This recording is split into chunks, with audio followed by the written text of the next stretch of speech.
Aujourd'hui, je vais vous faire une lecture analytique de la première rencontre entre Julien et Madame de Rênal au livre 1, chapitre 6 du Rouge et le Noir de Stendhal. Avec la vivacité et la grâce qui lui étaient naturelles, donc déjà on insiste sur la beauté de Madame de Rênal, quand elle était loin des regards des hommes, et donc on voit que la société pèse sur elle, que du coup elle joue un rôle dès qu'on la regarde. Madame de Rênal sortait par la porte-fenêtre du salon qui donnait sur le jardin. Donc là on voit qu'elle est dans une belle maison, une maison bourgeoise, donc elle a de l'argent et donc un statut social élevé. Quand elle aperçut près de la porte d'entrée la figure d'un jeune paysan presque encore enfant. Donc là c'est intéressant parce que la figure c'est à la fois le visage mais aussi la silhouette. Un jeune paysan parce qu'il se tient comme un paysan. On voit qu'il n'a pas l'habitude comme elle de prendre en compte les convenances. Presque encore enfant, c'est un terme amusant puisque on voit ici qu'on est dans un roman d'apprentissage, que Julien est en train de grandir, mais il va grandir avec le lecteur en fait au fur et à mesure qu'il va progresser dans le roman. Et donc presque encore enfant, ce n'est plus encore un enfant, mais il a un visage d'enfant, extrêmement pâle et qui venait de pleurer. Donc ça, c'est assez dépréciatif puisqu'on voit qu'il ne maîtrise pas ses émotions. Et là, encore une fois, on voit que Julien, c'est un personnage romantique puisqu'il n'hésite pas à pleurer. Il a des émotions violentes qu'il ne contrôle pas. Il était en chemise bien blanche et donc là, on voit qu'il est endimanché. À cette époque, c'est très difficile d'avoir du linge blanc puisqu'on n'a pas les mêmes produits chimiques qu'aujourd'hui pour blanchir le linge. Et donc le linge blanc, ça coûte extrêmement cher, surtout pour le garder bien blanc, pour le laver et qu'il reste blanc. La lessive n'est pas aussi efficace qu'aujourd'hui. Donc la chemise bien blanche montre qu'il a fait un énorme effort pour se présenter. Et avait sous le bras une veste fort propre de ratine violette. Le teint de ce petit paysan était si blanc, c'est la deuxième fois qu'on nous dit que c'est un petit paysan, donc ici le narrateur insiste sur ce statut social de paysan, mais aussi sur le regard que Madame de Rênal porte sur lui. Elle le perçoit comme un paysan parce que ça se voit que ce n'est pas un bourgeois dans son attitude, sa posture. Si blanc parce que c'est paradoxal. Un paysan, normalement, ça travaille dehors, ça travaille dans les champs et donc ça a le teint hâlé, bronzé.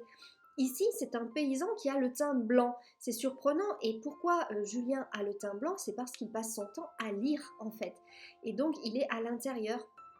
Il lit beaucoup, ce qui fait qu'il n'est pas bronzé par le soleil. Et ça, c'est quelque chose qui attire l'attention. Ses yeux si doux, que l'esprit un peu romanesque de Madame de Rênal eut d'abord l'idée que ce pouvait être une jeune fille déguisée. Alors là, ça nous apprend quelque chose sur Madame de Rênal. On peut voir ici un petit peu d'Emma Bovary de Flaubert dans Madame de Rênal avec cet esprit romanesque. Pourquoi? Parce qu'elle lit beaucoup de romans, parce qu'elle a une vie très ennuyeuse, donc tout ce qu'elle peut faire, c'est lire et vivre les aventures des héroïnes des romans par procuration. Donc cet esprit romanesque, ici c'est un petit peu un jugement du narrateur sur Madame de Rênal. Et donc elle s'imagine que c'est une jeune fille parce que comme Julien est très beau, il a les traits fins, le teint blanc justement de quelqu'un qui lit beaucoup, du coup elle s'imagine que c'est forcément une fille. Parce qu'un homme c'est viril, c'est dehors et donc ça n'a pas du tout ce physique gracieux et pâle. Selon les préjugés bourgeois de Madame de Rênal, qui venait demander quelques grâces à Monsieur le maire. Donc avec ce terme « demander quelques grâces », on insiste sur la position sociale élevée et le pouvoir de Monsieur le maire qui peut changer la situation des gens, de ses administrés. Elle eut pitié de cette pauvre créature. Alors ça c'est très dépréciatif, pauvre créature, donc Julien apparaît vraiment comme fragile. Il faut l'aider, et créature parce qu'on ne sait pas trop si c'est une fille ou un garçon, arrêté à la porte d'entrée et qui évidemment n'osait pas lever la main jusqu'à la sonnette. Avec ce modalisateur évidemment, eh bien le narrateur est bien sûr un peu critique, gentiment critique sur son personnage de Julien, puisque ça montre son extrême timidité. Madame de Rênal s'approcha distraite un instant de l'amer chagrin que lui donnait l'arrivée du précepteur. Eh bien parce que ça fait plusieurs pages qu'on nous dit que Madame de Rênal est très inquiète de confier ses enfants à un précepteur, c'est-à-dire un prof particulier, puisqu'à l'époque les enfants des riches n'allaient pas à l'école, c'était l'école qui venait à eux, donc ils avaient un professeur particulier qui leur faisait souvent toutes les matières, et notamment le latin, parce que pour avoir un haut rang dans la société et pour paraître et avoir une conversation brillante, il fallait parler le latin. Donc c'est cette importance du latin qui reviendra à la fin de l'extrait. Et donc Madame de Rênal, encore une fois, elle se fait toute une histoire, tout un roman avec son esprit romanesque sur ce précepteur, donc ce méchant homme qui va venir gronder ses enfants. Julien, tourné vers la porte, ne la voyait pas s'avancer. Eh bien, donc là, on a une scène de rencontre qui est particulière puisque finalement, la femme prend l'homme par surprise en arrivant par derrière.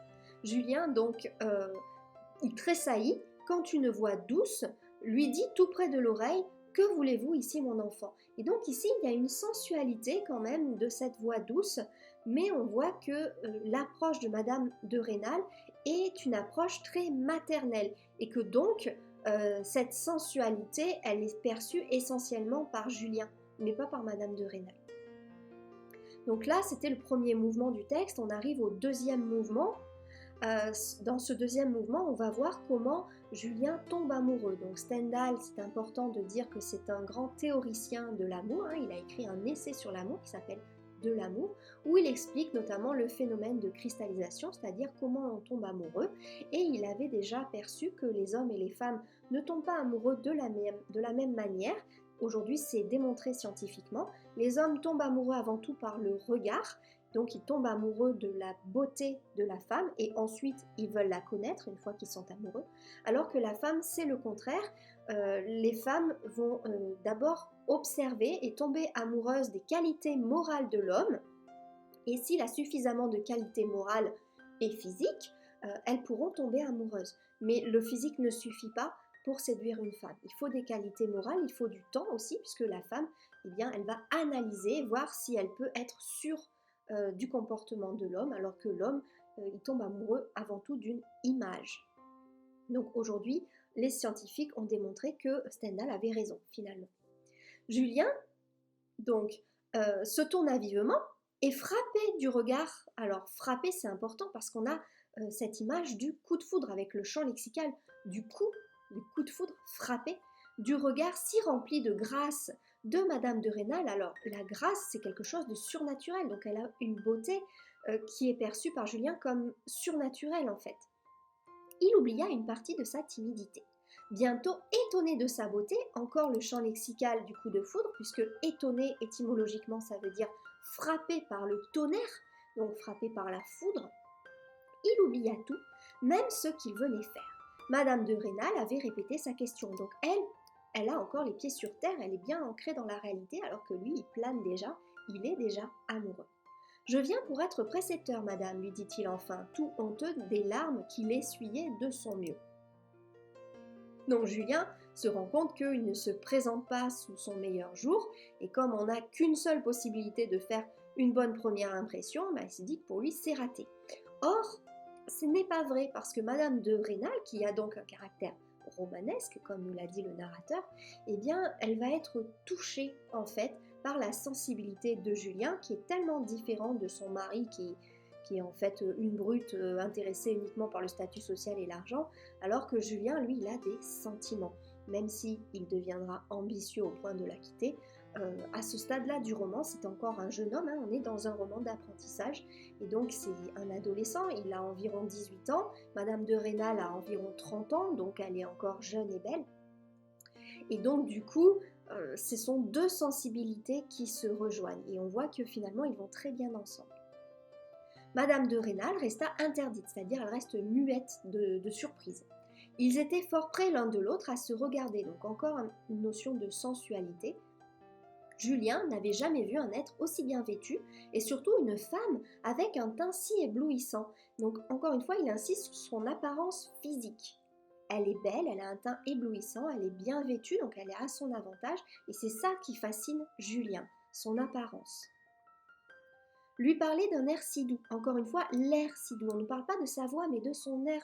Donc finalement, cette douceur, elle transparaît de tout son être et notamment de son visage. Et c'est ça qui achève de séduire Julien, qui a tellement besoin de réconfort, tellement besoin d'être aimé, puisque c'est un enfant battu finalement, Julien, et donc il manque d'amour. Madame de Rênal regardait les grosses larmes qui s'étaient arrêtées sur les joues si pâles d'abord et maintenant si roses de ce jeune paysan. Donc on nous répète encore une fois que c'est un paysan, donc il a vraiment toute l'allure d'un paysan, donc le chemin sera long avant de pouvoir, comme on dit, entrer dans le monde et monter dans la société. Donc ici, il porte sa condition sociale sur son visage, il porte aussi sa timidité et ce sentiment d'amour qui le remplit d'un coup aussi parce qu'il a les joues maintenant roses après nous avoir dit qu'elles étaient pâles. Donc ici, le narrateur s'amuse vraiment de son personnage, il se moque gentiment de son personnage. Bientôt, elle se mit à rire avec toute la gaieté folle d'une jeune fille. Donc on voit que Madame de Rênal, bien que mariée et maman de 2 enfants, eh bien, elle est encore physiquement une jeune fille, à 30 ans on n'est pas vieux, et donc du coup, elle a encore toute la beauté et la gaieté d'une jeune fille. Et donc encore une fois, on voit qu'ils vont bien ensemble. Elle se moquait d'elle-même, et bien pourquoi ? Parce que justement, elle s'était fait tout un roman avec ce précepteur qui allait être horrible et terroriser ses enfants, et ne pouvait se figurer tout son bonheur. Quoi ? C'était là ce précepteur qu'elle s'était figuré comme un prêtre sale et mal vêtu qui viendrait gronder et fouetter ses enfants. Donc ici, une phrase au discours indirect libre. Donc si vous tombez à l'oral sur ce passage, il y a de grandes chances que la question de grammaire se soit expliquée cette phrase. Et donc le discours indirect libre nous donne accès aux pensées de Madame de Rênal, et donc qui, encore une fois, avait des préjugés, elle est pleine de préjugés. Pourquoi ? Parce qu'elle n'a pas accès au monde réel.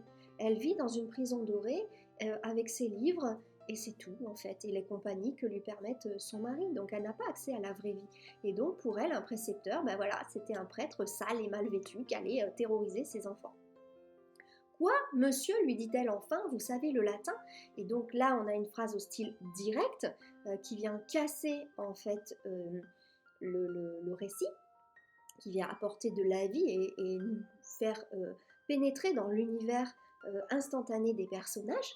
Et donc, elle lui pose la question, vous savez le latin, parce qu'elle est tellement surprise, encore à cause de ses préjugés, puisque d'après elle, il est trop jeune, trop beau, et trop paysan pour savoir le latin.